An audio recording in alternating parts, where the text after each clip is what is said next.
fencing client. Yeah. She is on the like the world's travel team, or like the United States like travel team. For You told me. fencing. Yeah. No. For USA. I didn't know that. I feel like you told us that. I feel like because then I made the assumption. I said she's a world champion, and you're like, well, she's continental. Yeah. So she's like 13th in the nation. Yeah. And I guess top 20 are considered like world team or like world team, and then top 4 are for the Olympics? No, not the Olympics. I forget I'm forgetting the name that she was saying, but whatever it is like the top 4 are the ones that will like travel to like the international, like the world international competitions, Right? And like compete for the country, whereas she will go to like some of the more minor international competitions and like compete for the country. And that's wild. I didn't know that. That's still pretty cool. I mean, competing for your country regardless is always an awesome feat. Yeah. So when we were talking, I was like, holy shit. Like, I don't think I fully conceptualized, like, I don't think I knew how good you are. I did not grasp this. Yeah, I was kind of surprised. So, like I said the first time, you do have a world caliber athlete. World on your roster. athlete. Yeah. See, I was right the first time. You were. Well, I mean, technically, yes. Kudos like to me. world athlete, because, she has competed internationally. Yeah. And she's top ranked. Yeah, that's true. Yeah. So, anyway, that was it. That was cool. And I was like, oh, shit. Look at you. That's phenomenal. Gosh dang it, Ryan. You are coming up in the world. I guess. And I learned that Demon Slayer is having a season 2, and I'm super excited about that. I still have to finish Demon Slayer 1. No, Demon Slayer or Demon Hunter? What's the difference? Is there a difference? Demon Slayer is the anime, right? Mm-hmm. With the girl who gets bit and then sister. Yeah. So I think There's I watched like 4 episodes of that. And I really enjoyed it. I just never sat down to continue it. And then there was a movie, right? Yeah. There was a limited release movie, which I'm upset that I didn't go to because I haven't looked all that hard, but I haven't been able to find it. Yeah. And then but that was like the intermediate between season 1 and season 2. That's what people were telling me. Because it takes place after it literally follows exactly after something that happens in season 1 at the end, and it just continues over. I don't know why they did that. Yeah, it's kind of super weird, but it came out last year, right? Mm-hmm. Yeah, because when we went to go see Mortal Kombat, it was in theaters at that point. That's right. Because Marissa told me about it. She was like, "Is there like a Demon Slayer show?" And I was like, "Yeah." I'm like, "Yeah, there is a show that I was watching." How'd you know, nerd? Yeah. I'm like, "What do you know, you weeb?" and she's like, "Apparently there's like a limited release in theaters." I was like, "Shit. Damn. Thank you for letting me know." Yeah. Check. I still didn't go. I have a confession to make. Yeah, you still haven't finished Dragon Ball Super? No, I finished that finally. Well, I finished the Tournament of Power, and that's where it ended. Oh, yeah. Yeah. Then you're done. So I'm done. Yeah, so I did finish it. No, Giorgio gave me all of season 4 or 5 of Attack 3, 4. I don't know what the latest season of Attack on Titan. There's season 4 part 2. That's going to be coming out, I think. So then season 4 part 1 he gave to me. I still haven't watched it. I think it's on like Hulu or something. It's not yet. It's somewhere because that's where I watched it. Oh, well, I have it on a flash drive, and okay, still haven't watched it, and I feel terrible. Why? Because it's been sitting on my keychain for about a year now. Oh, just watch it. They're like 20-minute episodes. I know they are. Trust me, I binged like the first 3 seasons in like a matter of 2 weeks. Man, scrub. Yeah, Get better. I know. Took that long? Terrible. That's the worst part about some of the episodes or some of like the shows, especially if they've been out for a little bit, and you're like, oh man, it's only 22 minutes. Yeah. And you skip all the intro and like the credits, so it's really maybe like 20 minutes. You're like, man, I could watch 3 episodes and some change in an hour. I'm like, damn it. I remember I sat on the couch for probably 6 hours and was just like, oh wow, I finished the whole season and a half. just power watching. Okay, I should get up and do something. Oh, it's so good. Yeah. God, it's so good. There was another day David went to work early and he came home after his shift and I was still watching Dragon Ball Super. Dragon Ball Super is good. Yeah. It's I like it because it kind of gets rid of most of like the not the tropes, but the kind of in excess like episodes where it's like here's 45 minutes total of them powering up or something. So it kind of gets rid of that, which is super nice. I was very happy not to see them charging up for a whole 2 episodes. So look, we got a spirit bomb that we need to power up for 4 episodes as everyone's just kind of standing around. And it's like, even in Super, they make a joke about that towards the end at like the final tournament, where I forget who it was. Somebody was like made a comment. They're like, why aren't you like, oh no, it was, who was it? I think it was Frieza or something, like immediately went and like attacked somebody. And Goku's like, what are you doing? And he's like, the guy's trying to power up. Like, I'm going to stop him before he does that. He's like, no, you got to let him so that way we can go face each other at full power. Yeah, no, I he's definitely. like, you idiot. Yeah, I definitely laughed at that. There was another one. Like, they had so many good, like, one-line punches, when they were comparing to, like, GT and Z. It was just like, like when the Frieza line where he's doing the spirit bomb and Frieza goes, I've seen this before. I'm going to let it play out, even though it was terrible for me last time this happened. I just started dying. I was like, that's hilarious. I love these callbacks. I loved it. It didn't end how I thought it was going to end. What did you expect to happen? I expected Goku, right, to come out on top, just because it's like par for the show is Goku always coming out on top. And for it to end the way it did, I was like, holy shit, that's still awesome. Like, I appreciated it. And I kind of knew the wish was going to be that wish, because that's just the moral of the show. But it wasn't the character who I thought was going to make that wish. Yeah. All 189 like however many episodes of are it. Yeah. So many. God, that was a lot of episodes. I put it off for a long time because for some reason I just kind of assumed that it was like Yeah. And so when I finally like started to get into it, I'm like, man, I'm about to waste a lot of time. Yeah. And then like I talk to David about it all the time, and he's always like filling the gaps on like stories and what to avoid or what to remove from memory, and like the Broly movie. I have to watch that again. I only watched parts of it, but in Super I didn't understand because I even texted him. I was like, yo, who the fuck is Broly? Is this Broly? And he goes, no, that's Kale.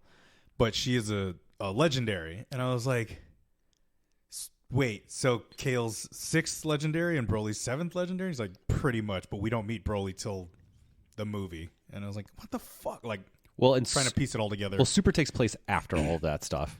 So chronologically, it's Dragon Ball Z and Super. GT's not a part of canon. Yeah, it doesn't exist. Right. Which I don't understand why.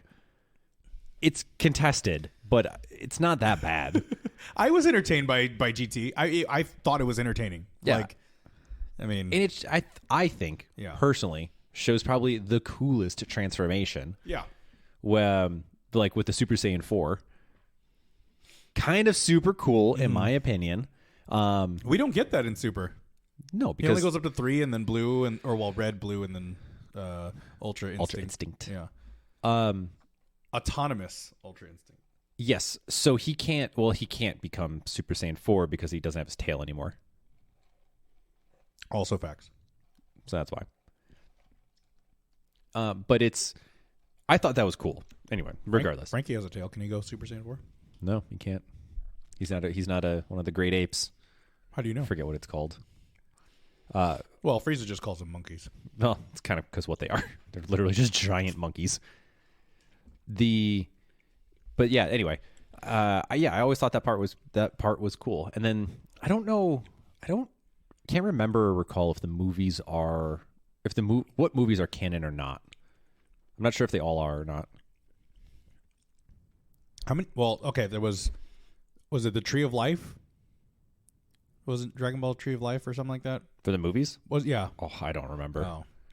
I know there's the Broly one. Yeah. There's the is it a cooler one?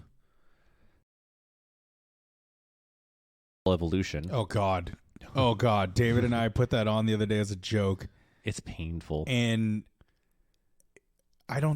maybe we made it 10 minutes. And I was like, we can't. No, I need to turn this off. This is terrible. Resurrection F, which is the Frieza one. Mm-hmm. You have the Broly one. Super Android 13. Oh, I forgot about that. Dead Zone. Battle of the Gods. Tree of Might. Tree of Might. Not Life. Might. The World's Strongest. That was the tournament, right? Yes. Yeah. And there was, I think, another Broly one. Can't read this. Can't read good. Some Dragon Ball one. There was another Dragon Ball one. Soul, Wrath of the Dragon, and then from like Newgrounds way back in the day. I don't know if it was Newgrounds. Maybe. Is it a comedy one? Yeah. Where he was where it's like South Park, old South Park style animation with their mouths just like flapping around. He's like, we got to go somewhere that's really far and desolate, and like there's nothing anywhere at all. Hey, look, it's right over there, and like dubbed over it. Then no. Oh, okay. I think it's something different. So yeah, I'll have David send it to me and I'll send it to you. But watching the abridged version is absolute comedy, just absolute comedy. Is there more than one? Oh yeah, it's like they do seasons worth. Okay, then no. Yeah, they do like the Vegeta saga. They do the Cell series. They do It was straight comedy. Okay, then no. The one that I'm talking about, which was called like, I think it was called Dragon Ball Z Abridged or something like that, was like a old like Newgrounds like thing that was just like them shitting on, or just kind of not shitting on, but just like talking about how ridiculous it is. Mm-hmm. And it was like at the time of the internet where like random equal funny, and so it was just like super random stuff happening, and that was it. Yeah, one of my favorite parts of the abridged is Nappa. Nappa is one of the most comical persons characters in the abridged series. I'll send it to you. Okay, I was like, where is this going? But speaking of where this is going, oh no, we got to do a worse segue than that. Got to relate it back to Dragon Ball in some form or fashion. Well, if we collect all 7, we might get Dave Castro back. The only way that we can get the wish that we've wanted is to collect all 7 Dragon Balls and wish Shenron to bring Dave Castro back. There we go. There we go. There you go. That's it. That's our welcome back. Perfect. If you're just tuning in, welcome back to another R.I.P podcast. Happy New Year. Welcome to 2020 with us. Wait. 2022. 2022. Mm-hmm. Yeah, with us. There you go. Yeah. How do you feel? It's another year. another year. Remember the before times? Vaguely. It's a fond memory at this point. What are we going on? 2 years now? Yeah. 3 years now? 2 years. 2 years. I wish this thing would just keel over and die. Honestly, at this point, I'm just going to accept the fact that we're all going to get it at some point in time. And then hopefully herd immunity happens. And any calling of the herd will happen. Yeah. And then like life can resume. Yeah. In some form or fashion. Some way. God. It's been too long, man. Because God damn it, I want to go to a concert. Dude, seriously. I mean, I've got 2 lined up for the fall of this year, so like. And I want to travel. That's another big one. I haven't been to Hawaii since 2019, and I really want to go back. Really want to go back. I miss my islands, man. What a funny. I want to travel. I know I haven't been to Hawaii. Yeah. in over 2 years. That's my Your plight. vacation spot, dude. Yeah. I'm so sorry for your loss. Thank you. I appreciate that. I support the islands. Look, I went to Hawaii last year. I know you did. 72 hours. A whole 72 hours. And when you were there, I was trying to text you quick things to do. Actually, no, not even 72 hours. I was there for less than 48. Was it? Yeah, because I flew in. We flew in, got Marissa from the hospital. Yeah. Went back to the main island, stayed that night. Yeah. And then we flew that night. Oh, yeah. It was 36 hours, roughly. Give or Yeah. take. Yeah. I think I was just trying to tell you to get some Masubis. There was nowhere to go. No. Also, the hotel that we were at was like so desolate. And yellow lights. All the lights were like dim and yellow. On the street. Yeah. Yeah. Because the telescope. Yes. Because it turned into a telescope. Mauna Kea. What? The where the telescope is. The Hilo National Observatory. Is that what it is? I believe so. I just know it's called Mountain. All I know is that it's called Mountain, and he's just looking for someone to lava. I like it. Anyway, so see, location Mauna Kea. Boom, get at me. I didn't know. I couldn't tell you what it was called. Okay, I'm just telling you. Anything you I'm say, just giving I you assume culture, bruh. Just giving you culture. It's America. We're good. Yes, right. It's true. Don't tell them that. Merca. Yeah. So 2022 is upon us. It's off with a bang. Off with a bang. And with that has come the very weird and random and news of Dave Castro being fired. Yeah. Out of the blue. January 4th. Like, what the hell happened? You know? What were your thoughts on it the first time you read it? I think you and I both sent something to each other. We're just like, what the fuck? Like, where were you when you learned Dave Castro got fired? Yeah, exactly. I saw it when I woke up. Like, it was on Instagram. Yeah. And because the morning chalk up was like the first one that popped up, and it said like Dave Castro like no longer a part of CrossFit. I'm like, what? Yeah. And like started to looked into it a little bit more, and I'm like, man, like I'm curious to see where this goes. Yeah. And what happens with that. Yeah, and apparently that was it. And it's very frustrating because it's frustrating on the sense of, well, I understand and I'm frustrated. Yeah. I'm more so frustrated because I feel like the people who haven't been a part of CrossFit for quite a while kind of saw Castro as this just like front facing like voice for the CrossFit Games, not necessarily being like the flow master of it, as well as kind of like the extent to which he played, like what extent he played with essentially like the growing of CrossFit. Yeah. From its largely very humble beginnings. Yeah, I mean, you know, when my sister called, I used the word architect. I really believe that he's one of the designers of the foundation and development of what we have now as CrossFit. And for him to just be shit canned and, you know, for us not to get either one side or the other, because Dave hasn't said anything beyond his statements on Twitter, and Rosa gave, you know, from what we read, a pre-written response. It's just like, come on, like an HR corporate response. It basically, like, you know, say enough to give enough, but don't say any more kind of bullshit. And, you know, we're all sitting here like, why the fuck would you fire Dave Castro?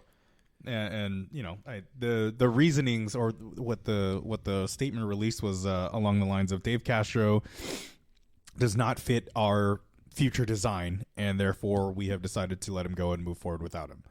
And it's like, okay, what's your future design for CrossFit? No comment. All right. Yeah, I mean, but the understanding part where I do understand that comes in is like, you have a new owner that has kind of his own, some degree, his own vision as to like where this is going to go. I feel, and I could be wrong, like I have admittedly kind of taken a backseat to some of the awareness as to what's going on within like the higher ups within the CrossFit world.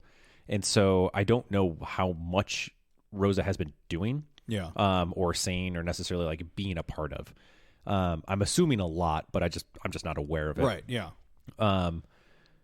But whenever you have like new management, new people coming in, it's like, it's not unheard of to be like, I'm going to bring my people in, or I'm going to get rid of the old guard for the new, right? Or hire in new, right? Whatever that might be.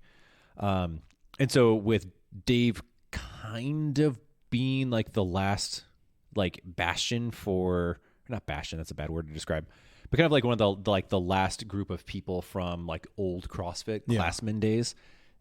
It kind of makes sense that at some point in time he was going to be gone. Yeah. Whether on his terms or not. Right. I think that's what's upsetting the majority of the people who are upset is he didn't get to go out on his own terms. He has a loyal fan base, right? I would say 50% of current CrossFitters were loyal to Dave Castro via his programming, not necessarily personally, but via his programming and his face being the face of CrossFit. I'm people respected him. Exactly.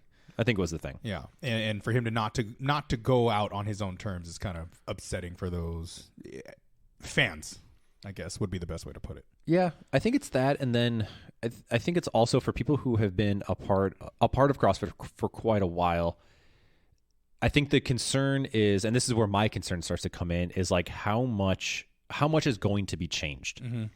And so I understand the idea that CrossFit as a whole does need to evolve a little bit more, and we're probably seeing the next iteration of it.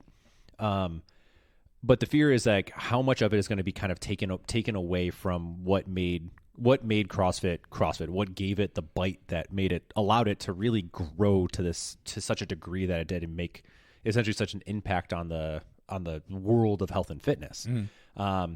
Because if we're part of why people I think got into CrossFit so early on was like the attitude that kind of came with it. It was this like fuck you kind of mindset of like, we're going to do some crazy stuff for the sake of like health and fitness, or we're going to kind of go against the grain to like what is considered the norm or the current accepted model of what we should be doing. Yeah. And like flip it on its head and like prove the fact that we are better. Yeah. In some form or fashion. I remember the old saying, your workout is our warm up. That shit was just like, oh, okay, let's bring that attitude. Yeah. There was a lot of like this attitude behind it. And especially like with Glassman going after a lot of these like big companies, like, early before we talked about the big NSCA issue. The consistent like legal battles and lawsuits that they've been litigious in a way to try and force the betterment of kind of society to a certain degree. And now, new sponsor for the 2022 CrossFit game, Noble CrossFit Games, is Monster Energy, owned by Coca-Cola, the same big soda that CrossFit has been actively going against for the last like 6 years. Yep. So that's like, seeing that happen is like really, really weird to me. And I saw somebody post something that was like, someone was like, well, don't forget that, the 2005 or whenever 2004, whenever the first games was, at the ranch had like a Panda Express sponsorship. Mm-hmm. It's like, yeah, okay. Like, sure. But that never happened after that. Yeah. And so like the corporatization of CrossFit as a whole, I think is the concerning part for a lot of people who have stayed fairly loyal to CrossFit, and didn't, turn their back on it. Right. I'll say in so many words.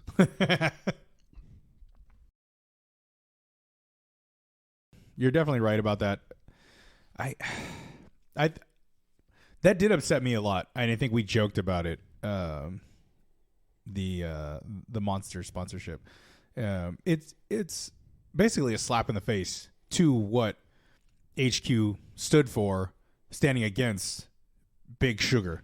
You know, and kind of challenging those old ways of thinking in the medical field of like, oh, this is fine. It's like, no, this isn't fine. Like, you guys are, you guys are doctors or like health professionals. You should be promoting real shit, not people that just sponsor you or pay your bills. And then fast forward to last year's games, like, hey, guess what? Everything we said, take it with a grain of salt. We're going to get paid by Monster to put on this big show and big event that you guys all seem to love every year. And we're just going to sweep this one under the rug and never talk about it again. Like I said, I do understand some of the corporate sponsorship stuff. And I even saw on the Monster website that they made a comment of like, well, we're doing the sugar-free one. And it's like, that's not the point. The point is that the money is going to the place, to a parent company that is like actively kind of, what's the word that I want? Not fundraising. What's it called for like when you do like give money to like politicians to push agendas in the favor? Financing? It's not the right word, but you get where I'm going. I know what you're talking about. Yeah. So that's whatever that word is that I can't think of. Yeah, that one. So, I mean, the company that is like the companies that are doing that to kind of downplay the effects of sugar and like how it affects the body, getting it into trying to push it or pull it out of schools, changing so many like aspects of like health as a whole. It really is kind of a big slap in the face to everything to see that be one of like to take money from that. Yeah. And another thing too is like, like after all those lawsuits and whatnot, I'm understandably like the whole like Greg Glassman comments and everything kind of pushed him out of the limelight. But with pushing him out of the limelight, you kind of CrossFit as a whole kind of lost track of hey, we're still fighting, like big corporations that are pushing anti-health. Like we didn't hear about it anymore. I think from 2019 on, we haven't heard anything. Like it's just been silent on the fight against, sugar and corporate sugar and unhealthy sugar. Big sugar. Yeah. Big pharma sugar. Well, and early on, and that was like, it's just interesting because, see, again, say what you will about Glassman, good, bad, and different. One of the big things that I did appreciate a lot, and people had issue with, and I can understand too, but like he wanted, part of like the downsizing of the whole media team was to kind of pull back the resources that were going into the CrossFit Games. And the CrossFit Games are fun. They're a sport. Like they are, the Super Bowl for CrossFit people. Mm-hmm. But it was legitimately taking away from what the actual like function of CrossFit is supposed to be. I recently, because I wrote a little blog post about fitness, and I recently like reread through a lot of the L1 book. Mm-hmm. And I have to say, like, that kind of just reinvigorated my excitement for CrossFit because I was like, man, I'm like, there's so many, like, it's so dense with just good information and written in such a way that is like, it's just very well worded, gets the point across very quickly and very succinctly that I can reappreciate it again. And but the games were kind of at a certain point, like high level athleticism kind of circles back into when we've talked about this before about like the sickness, wellness, fitness continuum. Right. Well, that if you kind of flip it on its side, so you have like sickness at the top and then it used towards one direction and down to like health, wellness, fitness, but then comes back around where like a dot would be like underneath the sickness side, mm-hmm. would be like elite athletes. And that's a kind of a relatively decent assumption because like what CrossFit athletes do for like preparation and building up to like their competitive sense, they're not really healthy. To be fair, like they're performers, don't get me wrong, and they perform feats of strength and athleticism and stuff, but they wouldn't be necessarily like bastions of health, mm-hmm. For a lot of reasons. And so the games were kind of skewing the view going all the way down into like the affiliate level and thinking that that's what people needed to do in order to be like CrossFit, to be healthy, to be fit. And that's not the case at all.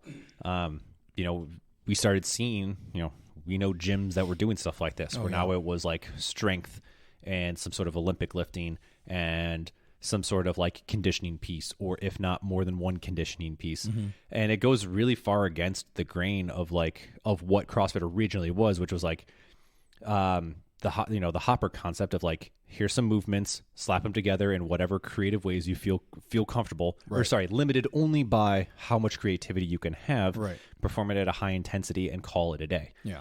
Right. I mean, the main site workouts are still like, you're going to do like a 6x5 back squat. Yeah. Make them heavy, make them hard, push with intensity, call it a day. Yeah. Like, and your training's done. Yeah. And there's people who still do that shit, and they're still like wildly healthy and wildly fit amongst all the other, kind of prescriptions that they give you. Probably of the healthiest. They're up there. Yeah. Not overtaxing the body. Yeah. And it's funny, like, because I was just recently reading this, and a lot of the concepts have been on my head or been on the top of my mind. Like, I was talking to a client today who he was talking about how he's going to go roller skating. And I was like, I'm like, okay, that's cool. I'm like, have you ever roller skated before? He's like, no. I'm like, phenomenal. And he was like, a goal of mine, he's like, I want to try and like learn some new skills. And I kind of reiterated, like, in the fitness in 100 words, one of the aspects of was like regularly train and learn new skills. And I'm like, man, that's something I feel like is not appreciated or not like applied all that much. And we're not, as CrossFit people, like, we focus so much on the gym and not really acquiring skills for things to do like outside of that. Right. I picked up skateboarding last year. Yeah. Because I was like, I haven't skateboarded in a very long time. I like to learn how to do it again. Yeah. Like, it's super fun and wildly challenging. I remember a couple years back, when I was doing CrossFit regularly, I was like, man, you know what? I want to play an outside sport. And I picked up adult softball. Yeah. And that was so much fun. Yeah. I wanted to do soccer, but I still don't have the lungs for soccer running back and forth. But no, like adult league kickball, that's definitely something that I want to do. It's something up my alley. I can kick the shit out of a ball. Yeah. But that's the point. Yeah. Like, it would get to a point where, and I think where, to me, something that kind of sparked was like a little, a couple of years ago, pre-shoulder injury. I had like a little bit of a realization when I was like training, and I remember Marissa was asking if I wanted to go do something, and I was like, man, I'm too beat from like training. And I'm like, hold on. I'm actively choosing to not go do stuff physical because I'm too beat from training to be physical. Yeah. And I'm like, there's something doesn't add up here. Right. And that seems to be like a lot of the case of like, well, I'm not going to go do that thing because like, man, I'm sore. I'm exhausted from like all of the training that I did inside the gym. And you're like, 99% of people are never going to compete at the CrossFit Games.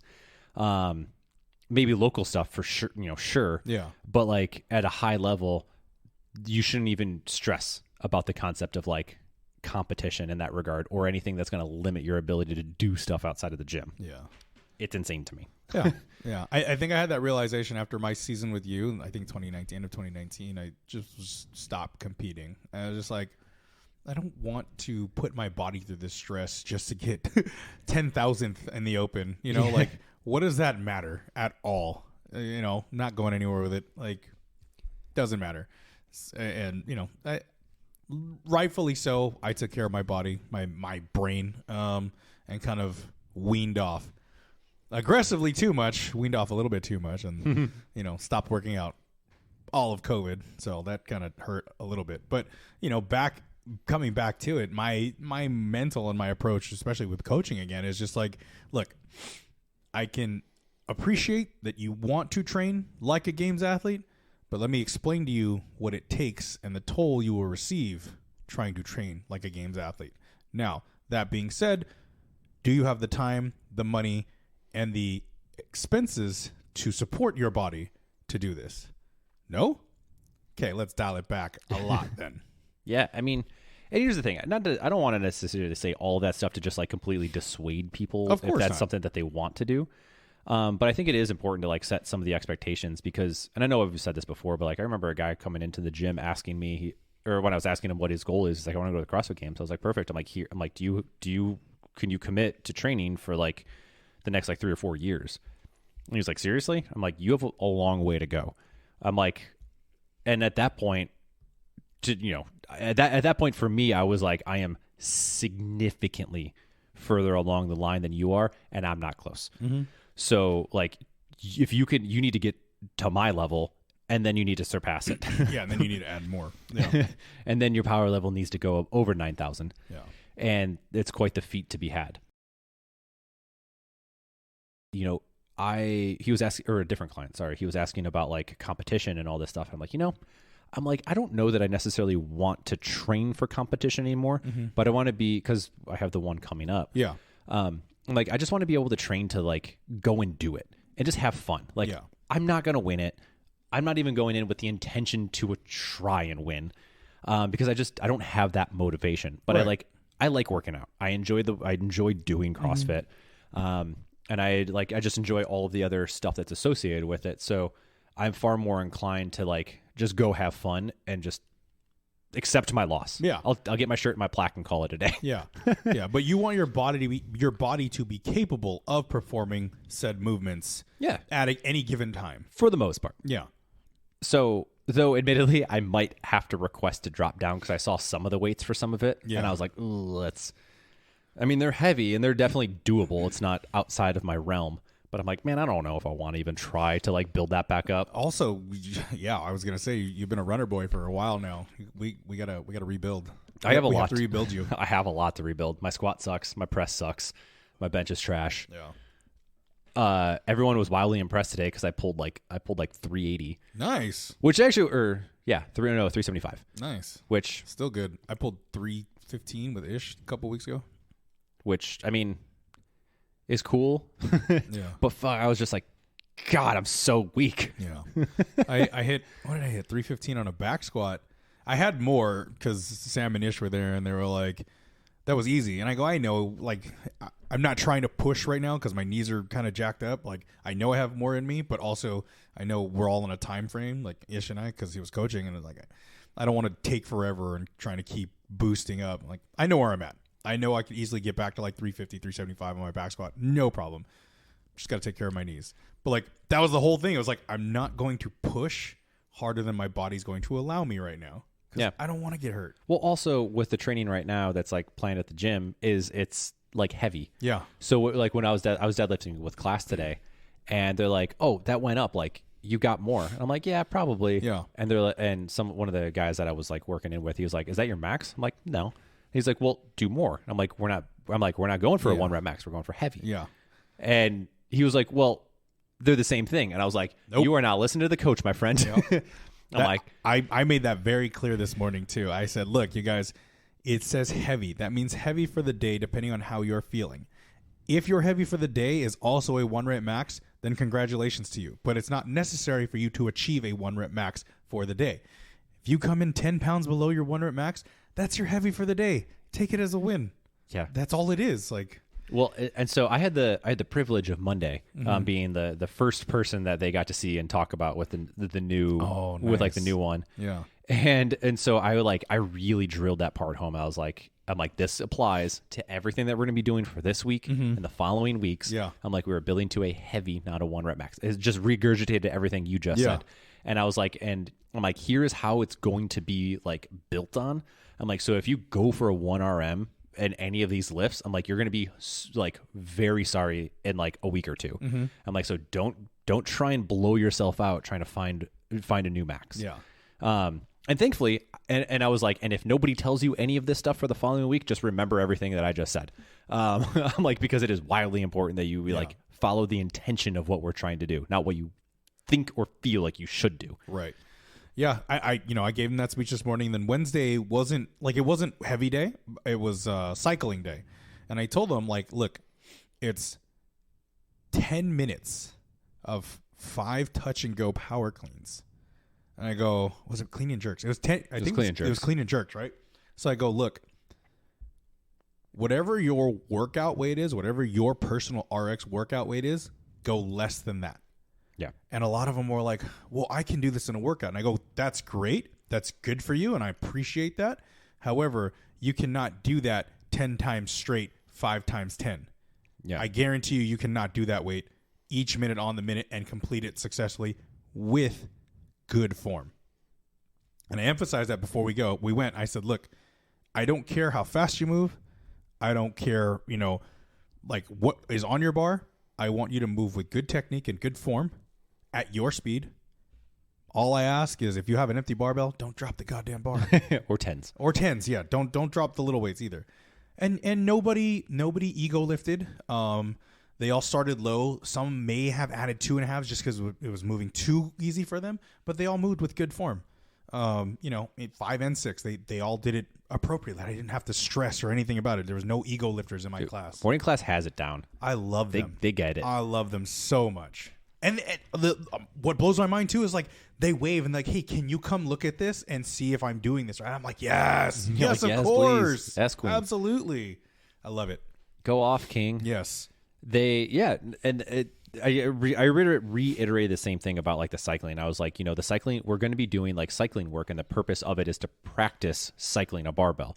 I'm like, it's not trying to go hard or go heavy. And it's also not trying to go fast. I'm like, we got to lay I'm like, the goal for everything that we're doing right now is to lay some foundation that you can like build on. Yeah. And I was like, when it comes to like the snatches and the cleans that like you're going to be going through like reps in a row trying to do this, like just remember the same concepts are applying here of like go lighter than you think you need to go and focus on just the quality of the movement because speed will come. Yes. And I was talking to one of the guys on kind of off to the side, and he was just asking about like the cycling because he was looking forward at some of the workouts, and he was like, well, why can't I go like heavier on this thing? I was like, because I've seen you move. I'm like, for example, I've seen you move. I'm like, and you're shaky, you're jumping all over the place. I'm like, so like your just movement isn't where it needs to be like confident and comfortable or to be efficient in trying to like move a barbell fast. Yeah. I'm like, so just take it down. I'm like, that's the point of this. I'm like, and heavy is relative to everybody. I'm like, one person's going to have like a barbell, just a barbell. I'm like, somebody else might have 110 pounds on the bar. Yeah. Like, it totally can vary. That's so funny because that's the word I used on Wednesday and this morning. I said heavy is relative. I was like, his heavy may not be his heavy. Like her heavy may not be her heavy. That's all relative. Like, don't look over at someone else's bar and be like, I should be at their pace. Absolutely not. If you don't feel you're ready, trust your mind and trust your body that you're not ready. Like, if I come over and I see you flinging the bar like it's a paper clip, then yeah, I'm going to come over and say something. So trust me as your coach to be your eyes. But first and foremost, trust your body. Trust your body to tell you what it can and cannot do. Yeah, listen. Yeah. But yeah, I love that we say the exact same things without ever having been in each other's class this last week. Yeah. So it's hilarious. Well, great minds think alike, Don't we? Don't we, though? God, we're so good. But that is, at the end of the day, ultimately the goal of CrossFit is to push yourself to to an appropriate level intensity. And again, go back into like the L1 book, like that's the premise with all of it. Like intensity is a relative term to the person. And that can even, they don't necessarily say this, but it can also be something relative to the day. Yeah. So like one of the girls that I was working with earlier today, I kept asking her, so we'll go through, and I'm kind of playing around with a little bit of a different concept. And I won't dive too deep into this, but the point is that I was like constantly kind of asking her, I was like, how does this feel? How does this feel? How does this feel? And she was like, yeah, this one felt good. This felt good. And I have like numbers assumed of like what we would progress to. Yeah. But today, for example, what I originally had for her to do, and I was like, how does this feel? She's like, this is like getting very close to what would be like heavy for me. I was like, okay. Like you're a little more like tired or taxed than like what I would assume off of like an ideal kind of on a spreadsheet. Was it Hex Bar Girl? Yes, I was there? Hex Bar Girl, yeah. Not that I was judging, but like I could see when she was doing the overhead lunges, you could see the shakiness. Like I just assumed she was tired just from watching her do the steps. The which one? The gate to door steps when you had. Oh no, wait, no. What? Not I didn't have anybody with anything overhead today. Or she was carrying something, or she was holding the dumbbells off the side, doing like the walking like hamstring. You could RDL. just see like her legs were shaky every time she planned it. I mean, and I was like, that's totally like in my head. I was like, oh, dude, she's exhausted from the fucking Hex deadlifts that she was doing. Like, but yeah. I mean, she was definitely getting like fatigued towards the end. Yeah. Because I handed her 10 pounds, and so it was more so on the bench press. So we were doing some bench press today, and and what I would have on paper been like, okay, this should be about like a medium for you. And she's like, this feels really heavy. I'm like, okay, cool. All right. I'm like, good to know. Yeah. We'll dial it back a little. Like, and an aside to like any coaches who do like any one-on-one, if you haven't figured this out already, very often you're just going to change everything that's like written up anyway. Yeah. For someone's going to come in and be like, I slept like shit and I can't move. Cool. Pretty much just scrapped everything that I just wrote up for you. Let's do something else. Yeah. Right? Like, all right, cool. The best part is when you kind of like, when you learn to lie, little white lies. Yeah. So like I had a guy today who was like, he's getting back into running and he's like upped his volume very like through this week. I was like, man, I have no idea. Like he didn't respond to me. So I'm not 100% sure how he's going to like, how he's feeling. And he like surprised me with like a day 2 this week. And so we were like talking a little bit about it and he was like, yeah, I'm feeling this a little bit and like blah, blah, blah. I kind of went into some detail and I was like, oh, perfect. I was like, I kind of figured. I was like, so this is what we're going to be doing today, kind of like off the head. Yeah. And he was like, cool. Yeah, all sounds good. All right. And he finished strong and everyone had a great day. Yeah. And he was like, that was really good. Thank you. But it was like, I was like, went back and like looked at my sheet and I was like, nothing. Yeah. 0 of what was on here is what we touched. I'm like, so, all right, cool. But that's par for the course. Yeah, and you have such a great capability of changing it on the fly without having to write it down or without having, some sort of like written down plan B. You can just like you're one of those coaches on the dime can just be like, all right, we're going to change it up. We've got this, and this. Just because you have so much experience, so much knowledge, your clients or your athletes very well. You see things and it's just like, all right, look, we were going to do A, now we're going to do C. What about B? Don't worry about B. We're going to do C. That's it. Well, thank you. And I think I can't take all of the credit as to some like magical prowessness of knowledge and understanding. Maybe a little bit. It's definitely magic. But I think part of it is definitely because for years I did not write shit down. And so it just turned into me being like having to like instill to memory. I'm like, what did we do last time? We did these things. I'm like, all right, we're going to do this. And like to change it up. Because for whatever reason, I just said fuck it to writing notes. And that's funny because I'm the opposite. I wrote everything down, but I'll remember it. So it's just like, if I gave somebody this last week and be like, okay, cool. I wrote that last week. I can give you an updated version this week without having to go do. All right. And I still, for the most part, can do that. I can do that for maybe like 2 weeks. Yeah. And then after that point, I'm like, I don't remember what we did. I have no idea. I couldn't even tell you. But I've like, now I've gotten into the habit of like writing stuff down. Yeah. Like planning and all that jazz because it ultimately makes for a better experience for everybody. It makes it a lot less stressful for me. Yeah. At the end of the day. Yeah. And can track, which is even better. Like I can be like, here's what we did on this date this time. Yeah. And they're like, oh shit. I'm like significantly stronger. I'm like, yeah, perfect. Cool. Because otherwise, like if you don't write shit down, I'm just like, well, you at one point you were having a hard time squatting this.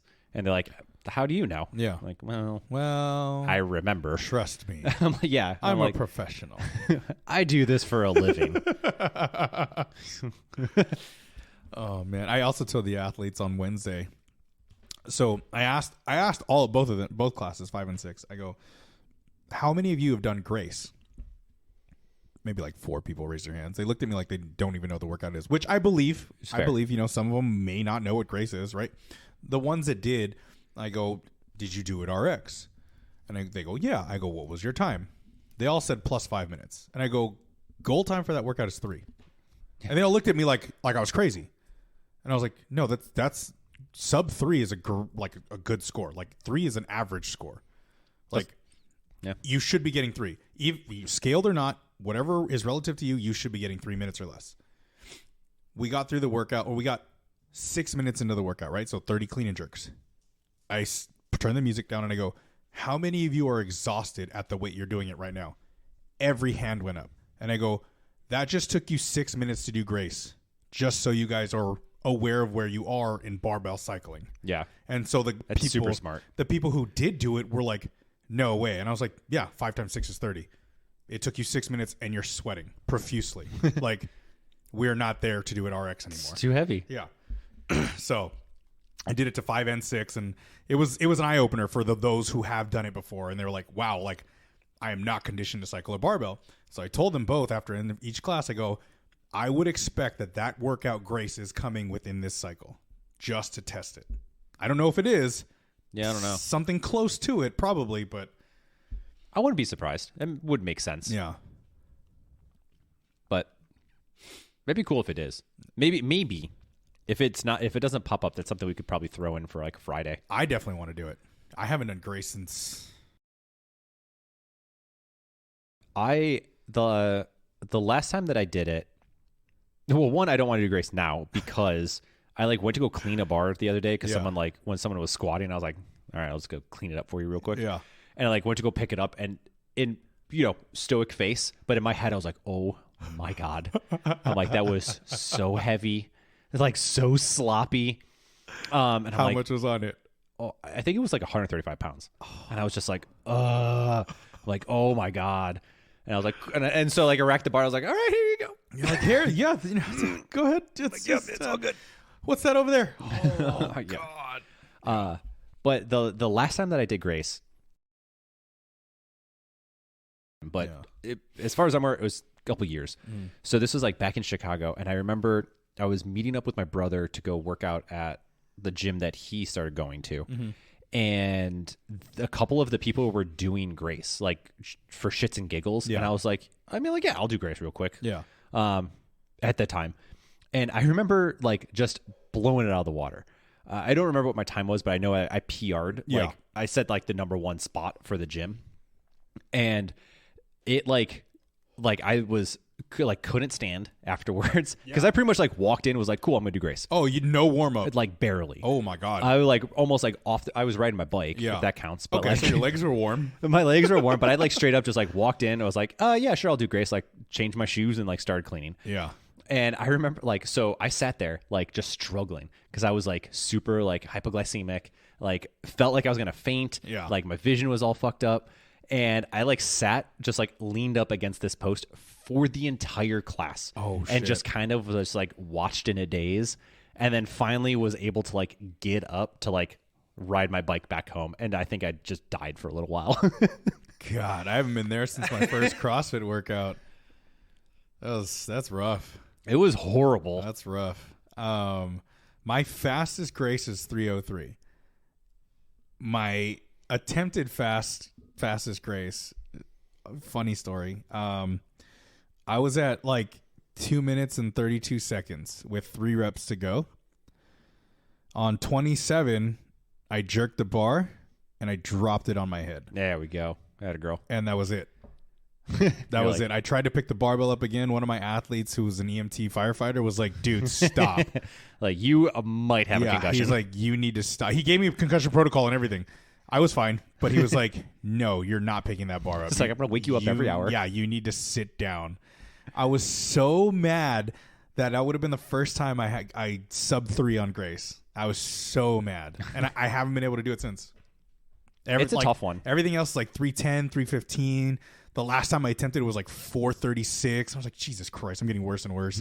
At my favorite workout, I'm getting worse and worse. That's one of those that's like, you gotta dig deep. Oh, yeah. And like just kind of go. Yeah. You gotta like try the goal. I feel like with Grace, you have to try and go fast enough that you're like almost done before it like actually starts catching up to you. Oh, 100%. And you realize like, oh my God, I think I'm gonna die. 100%. I remember I was hauling ass. I hit 15 and I stopped to take a break, and that was my downfall because it was just like, oh, we're done. And then I didn't even want to pick up the bar. And mind you, it had only been like a minute 12 seconds, and I'm halfway through, and I was just like, I don't want to pick this up. I don't want to pick this up. And if I had just kept going, I probably could have got to 20, about 145, and I'd been like, okay, this is fine. Maybe I could take a little bit of a breather, but I stopped at 15, and I was like, nope. Not going anymore. I think my time around there was somewhere within like the 2-minute mark. Good, man. That's a fucking good time. Because I remember doing 20, and then I think I remember doing like, I definitely remember hitting like the 20 mark, and I think that's where I dropped it. Yeah. And then things got blurry. Yeah. Well, literally. And I think it was just like a struggle to the finish, but I definitely didn't like slow down. Man, I wish I could remember. Do you do singles or touch and go? Touch and go. Touch and go. At that point in time, you have to. I think I did 10 touch and go, and then 5 touch and go, and then put it down.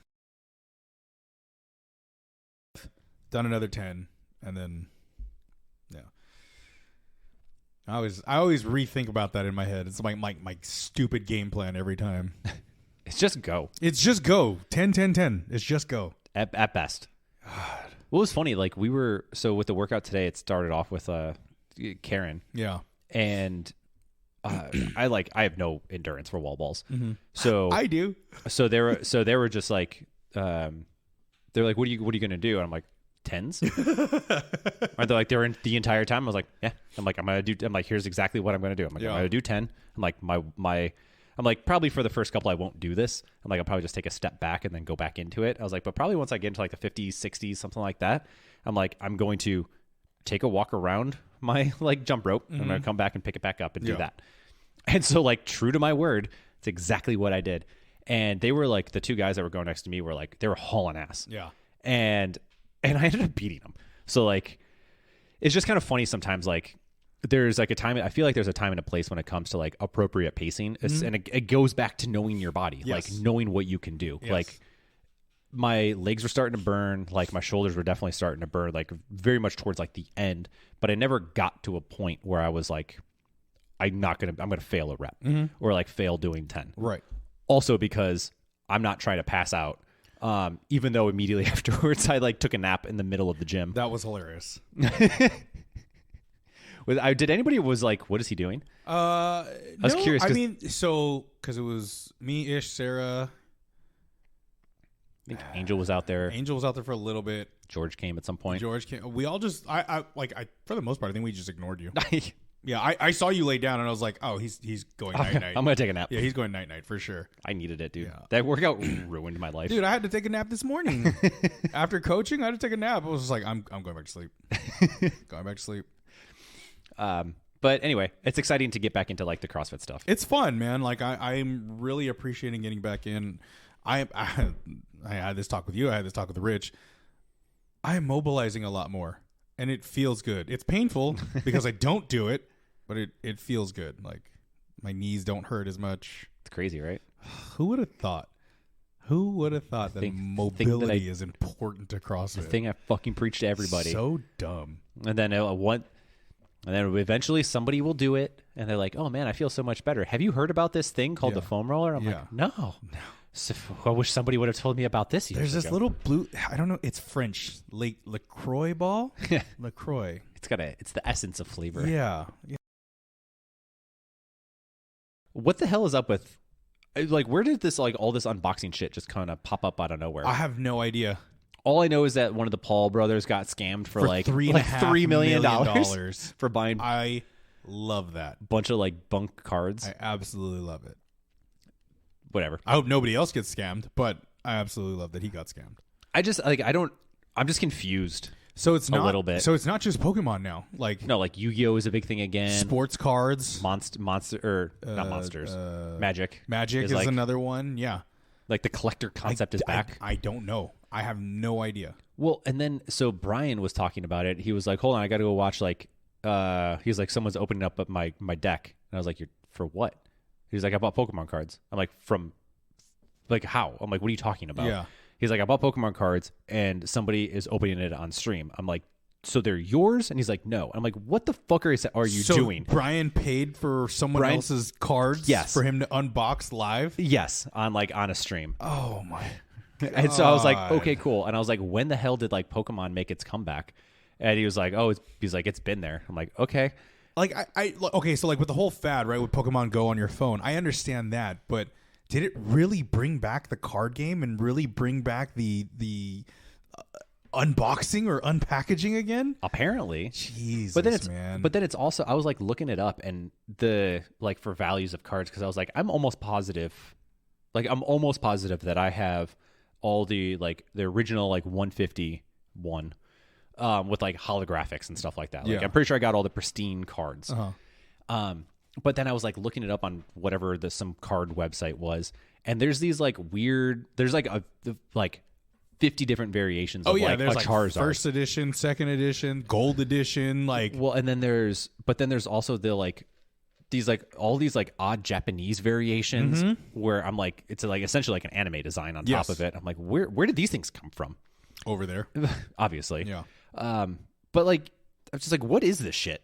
And I don't know, like old man yelling into clouds, being like, I got all right, I guess. But it's crazy because the value of these fucking cards. Some of them are insane. Yeah, tens of thousands of dollars. But again, you know what's super weird? I remember at the peak of like Pokemon back in the day, and having like a big booklet of all of these cards, like they're all protected and all sleeved and shit. And I remember trying to go sell them at one point for whatever reason. And it was like just at the point where it dipped and it turned over where nobody was buying them anymore. And I remember I went to this trading card shop and I was like, and the guy was like, I'll give you like $50 for the entire case. And I remember being like, no, what? I'm like, this specific card was going for like $200 not that long ago. And he's like, they're not worth anything anymore. I'm like, come on. So apparently they're worth shit now. So I need to figure out what the hell I have and see if I can sell them. Yeah. Definitely take a look at those. Turn them into NFTs. Or that. Or that. I'm not, no. I refuse. Put a $3 million NFT online. If I knew what an NFT was and how to make one, I'd be putting up some random bullshit. They're not hard to make. It's just essentially it's an image, right? Yeah, so the way it's all, but the thing is that it's all tied within like the blockchain. So I have to own blockchain to make it of value? No, you essentially will kind of register it to the blockchain. Okay. So the idea is that, so the best way to kind of describe it is like, imagine the Mona Lisa. Mm-hmm. So the Mona Lisa, say, has a barcode associated with it. Okay. And so with this barcode, whenever it gets bought and sold, it would be, it can essentially be scanned. And you can say, this, Eric sold or painted the Mona Lisa, sold it for $1 million, and Ryan bought it. And so it kind of, there's like a tracking thing that can go along with it, but also you can also look at the validity of it. And so the tie to the blockchain is to kind of show the ownership of it, and that it's real. So it's essentially digital art. So then the other thing with it is like, so some people can say, okay, here are 15 digital Mona Lisas. So if it doesn't have the same like tie-in and kind of association with, say, like Eric who painted it, then we know that it's essentially a fraudulent one. It's a fake one. Got it. And so then that's what kind of builds in some of the exclusivity to it. The value is just how much people are willing to pay for it. Got it. That's all. Just that like any into. other product. Yep. Okay. It's just like all art. So I could put something up for sale for $1 million, and someone would look at it and go, "I'll give you $10." I mean, if you want to haggle, sure. Right. But a lot of it ends up going into bidding. Mm-hmm. So that's how like some of the like the smoking monkey thing that you've seen, like the bid went up to like, it was like 10 or 15 like Ethereum or something like that, which is, $100,000 or whatever the case is. Because it's all then paid through with cryptocurrencies. Okay. But that's essentially what it is. I would sell all mine for 1 Bitcoin. One Sure. Bitcoin each. Now that doesn't seem like a lot, except that it is a lot. Except that it's about $60,000. But that's essentially what NFTs are, and I think that's an interesting concept. And for me, I think where it would go and where it would suit value is to do something that is like to prove some level of like ownership to it. Mm-hmm. So, for example, if you buy something like that's exclusive, say like a Rolex, right? A Rolex would then have, say, some sort of associated blockchain like within the ownership of the Rolex. So that way you can essentially verify that this is in fact a Rolex and this is who made it, this is who bought it, or like a Ferrari or whatever case may be. It's probably going to be more associated with like luxury items rather than just like, these $20 headphones that we bought. Yeah. Because it does still operate within some of the like exclusivity concept. I think that's where it's probably going to go. Okay. And I'd be interested to see if that holds true. Because that makes the most sense to me. Yeah. Because like it's an interesting technology. What are you going to do with it, and where is it going to progress? Because it's only going to be used for digital art for so long. Well, which is another hilarious thing, right? Because Metaverse or whatever the fuck is going on with Facebook, they're talking about incorporating already like your NFTs, like so you can sell your NFTs on the Metaverse, or you can, like a buddy was telling me, is like you can buy property in the Metaverse right now that people will have to pay you to build on. Like a buddy of mine was saying, we could buy Pasadena in the Metaverse for, I don't know, $4 million, whatever the value is, right? Yeah. But people who want to live there essentially have to pay you to fucking live in your Metaverse. And I'm just like, I don't have $4 million, and nor does this sound like a concept that I want to invest $4 million in, but I know 10 years down the line, when we're all fucking digital and shit, I'm going to be kicking myself in the ass because people are going to be living in the fucking Metaverse on what could have been my property. When we're in Ready Player One, essentially. Essentially, yeah. I'm going to be so mad in 10 years. Yeah. But that's pretty much it. Yeah. Got it. NFTs. So we have the future of NFTs and blockchains. What do you think? Where do you kind of see the future of CrossFit now that Castro's out and we're looking at, I don't want to say anything. So what are your views on that? Or where do you think it's going to go? I guess my concern is I guess my only concern is really the focus or emphasis on the competitive side, right? The games, the open, the regionals. Not that, Castro did all of it, but like he was a big proponent for making it challenging and entertaining. I guess my concern is, will it kind of be downplayed and made more inclusive, or will there still be that line that's drawn from, basic training, for lack of better words, to competitive or elite level training? I think that's my only concern as far as where the CrossFit is going. I don't know enough about Rosa or what he's done for our sport aside from, making adaptive fields and which greatly appreciated. I want to see everybody able to compete, but I think my only concern is the competitive side, the game side, but with dealing with Castro as a sport in its entirety. I'm not invested in the company, so it could go one way or the other. My concern or my focus is, as a coach now, is just, look, whatever happens to CrossFit, we still have our game plan. We still have our path. I'm going to get you as fit as you want, or as fit as we can get you. I still have all the knowledge retained in my head. So if CrossFit decides to shut down one day, I can still teach you whatever the fuck I got to teach you to make you better. Yeah. No, that's so in answering your question, my only concern with Castro being gone is the competitive side of CrossFit. What's going to happen with that?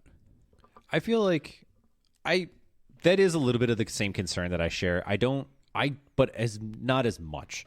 I think there's so many people out there that we look at, like, that has done like the Dubai CrossFit Championships, Wadapalooza is going on, and that is a fun time. Yeah. And largely does a very, very good job. So what is it? Oh my God, what's the name of the company? Whatever, doesn't matter. Yeah. Or like Mayhem or Rogue Invitational. Like there's places, the French third on, right? Yeah. There's so many that I can name. Yeah. So there's a lot of things that exist out there that there can be people who are wildly capable of putting on big events. I have a feeling, my assumption is that we're probably going to see, this is going to be my call. I'm going to call that the people who run and put on Wadapalooza, and they put on another one that I can't remember, like that company. Mm-hmm. I foresee them taking over. The Granite Games? I don't think they do the Granite Games. Whatever. Yeah. I don't know. Yeah. I think you're right. Right. Like, yes, Dave Castro was the writer of, but only specifically the Open and the Games, right? He didn't touch regionals. He didn't touch Rogue Invitational. He didn't touch. Well, he did regionals. Anything that was CrossFit. Oh, CrossFit. Okay. So all right. But not like Rogue, no, not Wadapalooza, not Granite Games. Those are all specific separate entities that exist. That they were essentially like CrossFit affiliated in the sense that they were feeders into the games. So you're right, though. Like, we have multiple people to give you that can fill the void. X amount of competitive workouts Yes. for however long they exist. Yes. Yeah.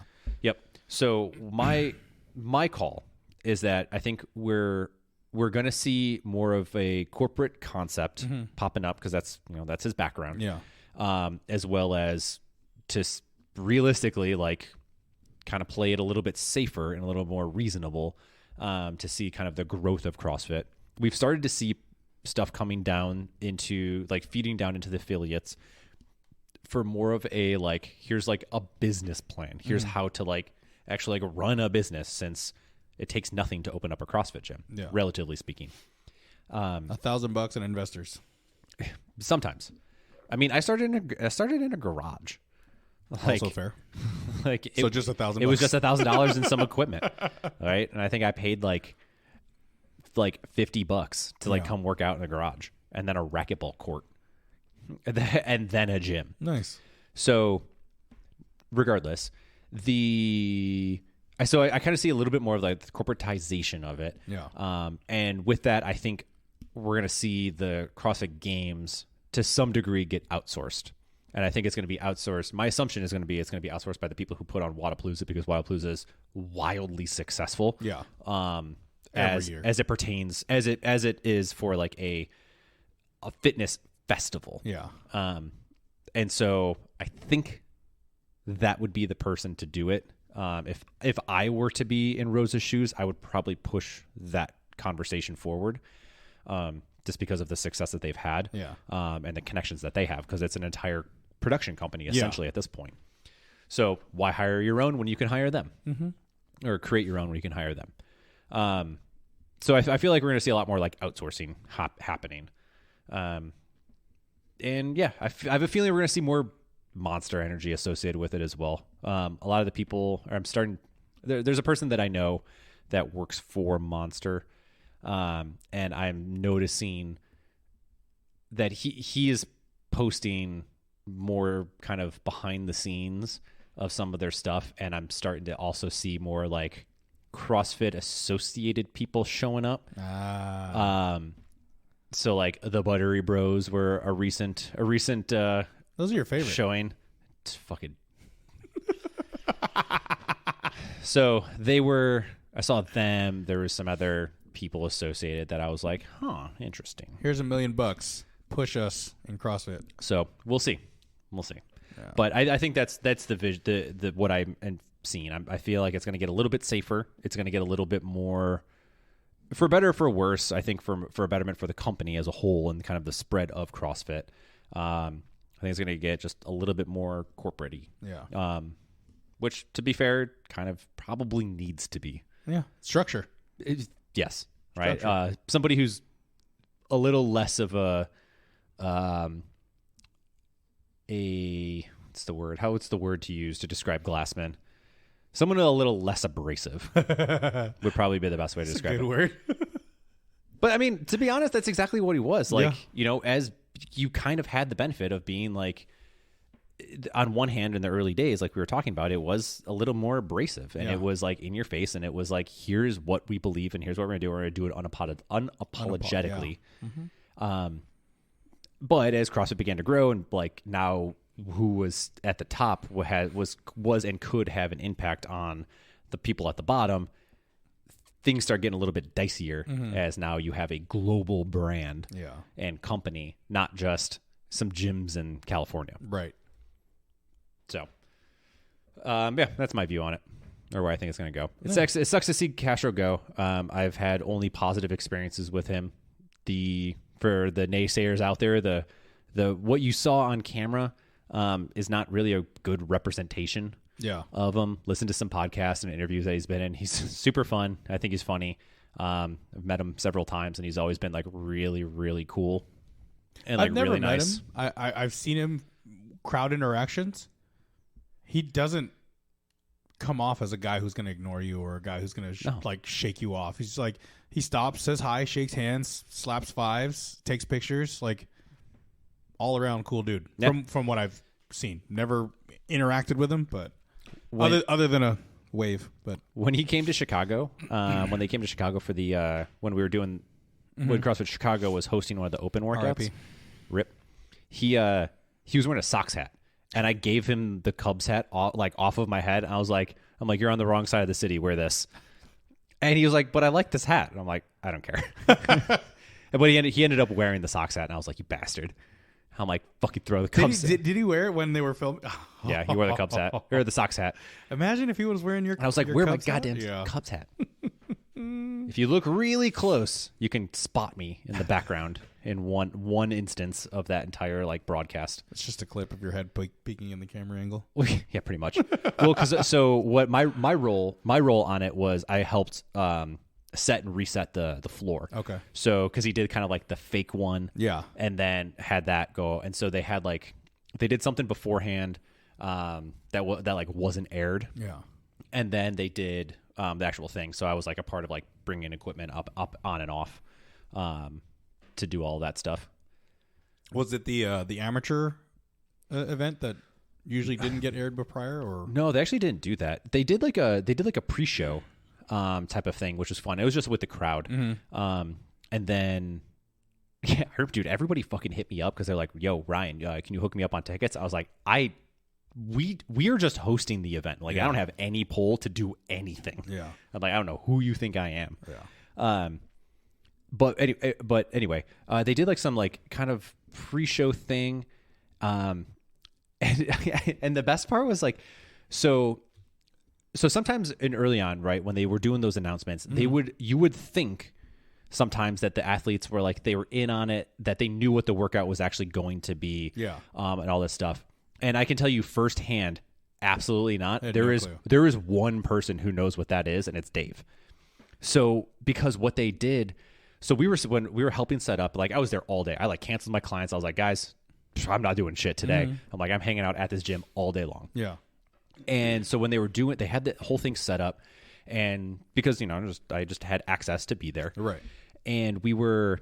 At one point, they were like, all right, they're like, so let's go do a little run through. And so like they were placing everybody, like, you're going to stand here, blah, blah, blah.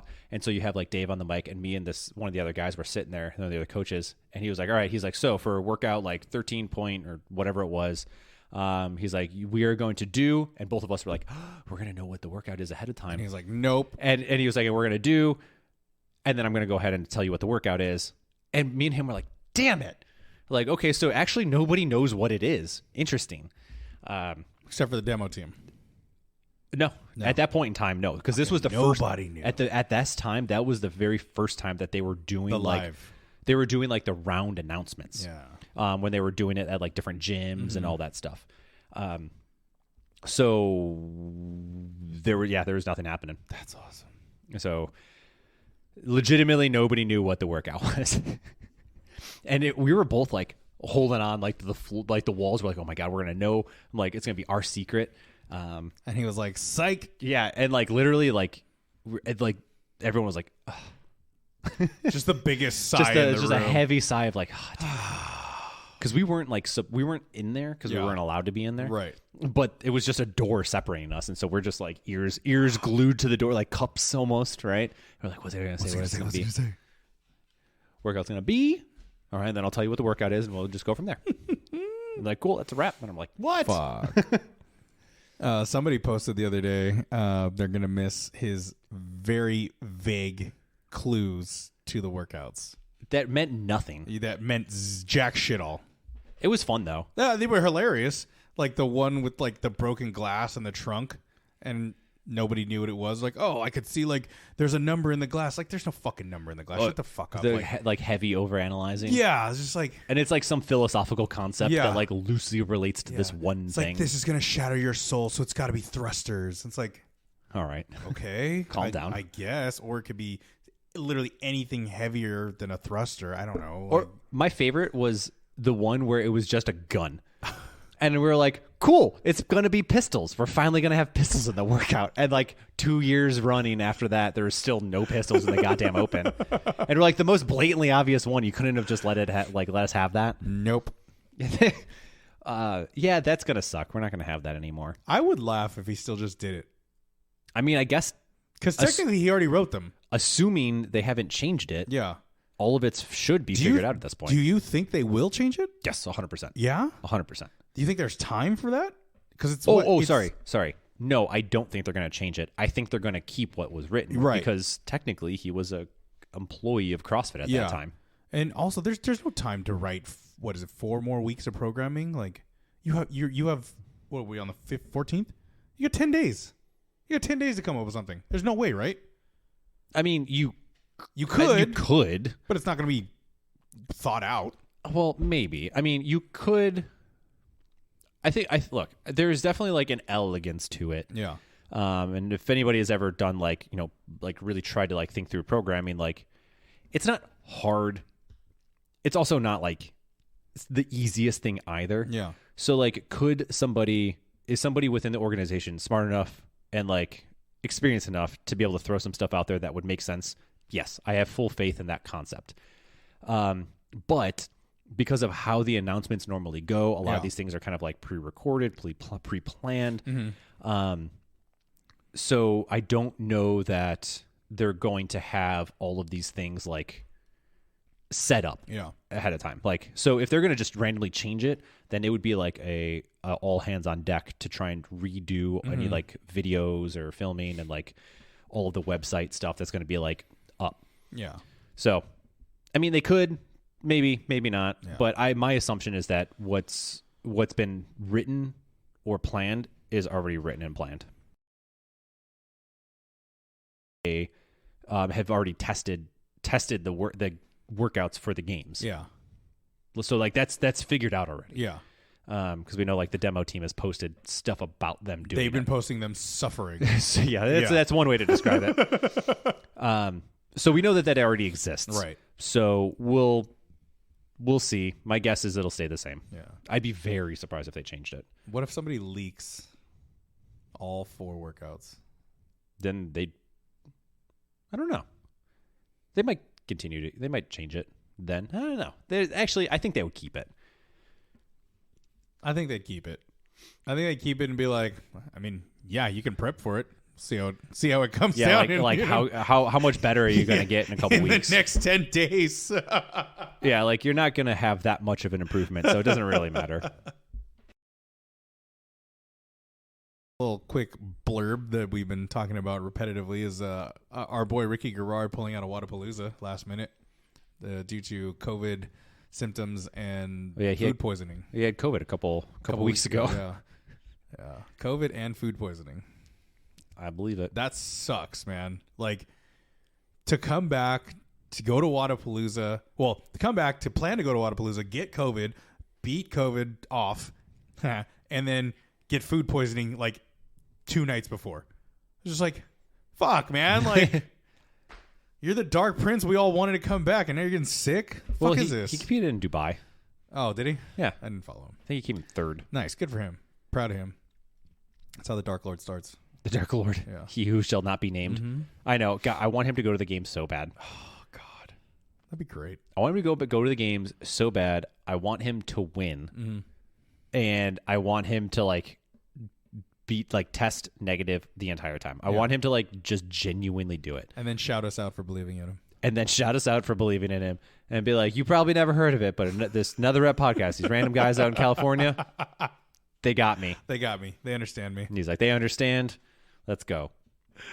Oh, how wild would that be? That would be awesome. I'm going to hit him up. You should. I'm just going to shoot him a message and be like, hey, check this out. We have your back. We support you. We supported you from many moons ago. And if you win, please give us a shout out. Yeah. Can be minor. Just hey, check out Another Rep podcast, and then never mention us again. Yeah, like just under your breath into a microphone. Yeah. Like a hot mic, and people are like, what did you just say? Yeah, because they're going to want to replay it, and then they're going to want to look it up. And they're going to be like, listen to us. They're like, Another Rep podcast, what is that? Yeah. So, there you go. Please do that. That's the goal. All right. Yeah. If anybody knows him that listens to us, just send this his way. Your coach. I think I can, in like, what's the 7 circles? 7 degrees of separation. Yeah. I'm almost positive I can get in contact with him. Okay. I'm probably not going to try that hard. Well, you just throw it to one who may throw it to another who may throw it to another. Yeah, maybe. Yeah. Maybe. Or it just stops with the one. They're just like, no, fuck off. That's likely what it would. That's almost exactly what it would be. It's almost exactly what it'd be. I was like, no. I'm like, all right. Well, God damn, I tried. Shoot. We'll just write him fan mail till he responds. What's up? We'll just write him fan mail till he responds. So. Just pester him? Yeah. I'm sure we could find out what Jimmy goes to. Yeah. I'm sure that'd be easy. Super easy. That's the easy part. Yeah. We like, when I was at Helio, we would get like fan mail from some of the people that we worked with. Yeah. And I was just like, what are you doing sending stuff here? People are crazy, man. We got it for 3 of the girls. They could only imagine. There were like high quality printed photos of them with a letter that was asking for like an autograph. Oh, wow. Wow. One of the girls we like actually we were able to give them to her. And she was just like, I don't know about this. Yeah. She's like, this is a little weird. Yeah. We're like, you got a fan. Creepy. And it was like all done. Like it was literally like, hey, appreciate you. Here's a photo. Yeah. Can you autograph it? There's a letter or like an envelope inside of it that's already pre-stamped. Oh, that's kind of cool. So it's just like, just slap it in, send it back. Yeah. Like if you have somebody who's following your athletic prowess over your career and they send you something that's appropriate and not disgusting, right? True. Like, I was like, here's my underwear. Yeah, like if they're like, hey, like I'm a really big fan. I've watched your career. Like you motivated me to do XYZ. I would just love your autograph on something I paid to print out and already paid for postage and shipping. Like. That's pretty cool. I would definitely do it. Yeah, honestly, I would too. It is a little like funky, yes, for sure, to be like, I've never had to experience that before. But I can see that, right? Because it's like to them and to us, it's like we're just athletes, like we're just doing CrossFit. But to other people, they inspire other people. True. So it's very true. Yeah, and this one lady in particular also is like very forward within social media and stuff too, so it's like it's not uncommon to be like somebody within that, the thousands of people would be like, oh, you worked with them, I'm going to send something to them. I wonder which of the 3 it was. I'll ask you off air, but I wonder which of the 3 it was. Off air. Oh, who didn't do it? No, who got it? Who got them? Yeah, almost everybody got it. Oh, almost everyone got something. Oh, okay. Yeah. Well, never mind then. Yeah. And they're all from the same people too, or same person. Oh, wow. Yeah. Interesting. So, big fan. Yeah. Hey, big fan. Not mad about it. No. All right. Good sir. Anything else you would like to say or note? Not getting into that. All right. We're an hour and a half in. That's a whole other philosophical rabbit hole that's going to take way too long to go through. Maybe another day. Save it for another day. Sounds good. Find us at anotherreppodcast@gmail.com, or you can look us up on our Instagram at another_rep_podcast. I think. I don't even fucking remember. It's been so long since we did this. That's it. That's still it. That's still it, guys. That's our Instagram. Killing it. Oh, I got a notification that our phone line might go down, so we may need to re-update that one. Oh, I can do that. Yeah. And if you want to send us a message, we have a hotline that's apparently never used, but we're trying. It was a 530 podcast. Yeah. And you can see us occasionally streaming some video games on Twitch. A lot more now that I have a camera and you have a camera. We got it all set up. Yep. So bug us. You'll see either me or Eric playing something. Yeah. Get us to affiliate. Yeah. If you have a Twitch, please just go follow it. And if you really aren't interested in watching in any capacity, just unclick the bell. Yeah, just the notification bell. But please follow us. It's fun. We'll get there. It'll put us up there, and then as like we said before, the goal here is to eventually be able to put some of the podcast on through Twitch and be able to have more of interactive stuff. Yeah. God, that'll be so fun. Yes, it would be a lot of fun actually. And so being able to garner a little bit more followers it helps pump it a little bit more. Yeah. And puts us a little bit higher into the search bar. Absolutely. Essentially. Yeah.